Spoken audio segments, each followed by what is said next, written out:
രാഷ്ട്രീയ കേന്ദ്രങ്ങളിൽ ഇത് വലിയ ചർച്ചയാവുന്നുണ്ട്. ആരാണ് ആ എംപി എന്നുള്ള ചോദ്യവും ഉയർന്നു വരുന്നുണ്ട്. രണ്ട് നേതാക്കൾ ഇതേക്കുറിച്ച് പ്രതികരിച്ചിരുന്നു. ഒന്ന് വി.ഡി. സതീശനാണ്, രണ്ട് കെ മുരളീധരനാണ്. അവരുടെ പ്രതികരണങ്ങളിലേക്ക്. അങ്ങനെ മാധ്യമങ്ങളിൽ വരുന്ന എല്ലാ വാർത്തയ്ക്കും നമുക്ക് മറുപടി പറയാൻ പറ്റുമോ? എനിക്കറിയില്ല, ഞാനിപ്പോഴാണ് കേൾക്കുന്നത്. നോക്കാം നമുക്ക് എന്താണ്. ഇന്ന് ഇന്ത്യൻ എക്സ്പ്രസിൽ അങ്ങനെ ഒരു വാർത്ത കണ്ടു. പക്ഷേ ഞാൻ ചോദിക്കുന്നത് അതൊരു ഫേക്ക് ന്യൂസാന്ന് അറിയാൻ വലിയ കാര്യമായിട്ടൊന്നും പോകണ്ട. കാരണം 2014 2019 നടന്ന തെരഞ്ഞെടുപ്പുകളിൽ ഒരു നിരാശയായിരുന്നു ഫലം. അന്നാരും പോയിട്ടില്ല.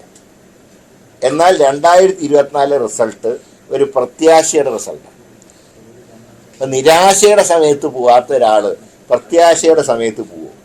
ഞാൻ അത്രയേ പറയുന്നുള്ളൂ. നമുക്കൊരു ലോജിക്കുണ്ടല്ലോ.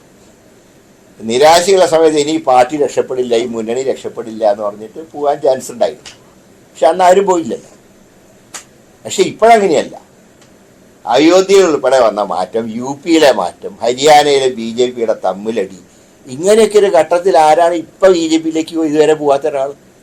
കെ മുരളീധരന്റെ പ്രതികരണമാണ് കേട്ടത്. എന്തായാലും ഇത്തരത്തിലുള്ള അഭ്യൂഹം ശക്തമാണ്. BJP കേന്ദ്രങ്ങളിൽ നിന്ന് ഇത്തരം വാർത്തകൾ വരികയാണ്. CPM ഈ വാർത്ത ഏറ്റെടുത്തിട്ടുമുണ്ട്.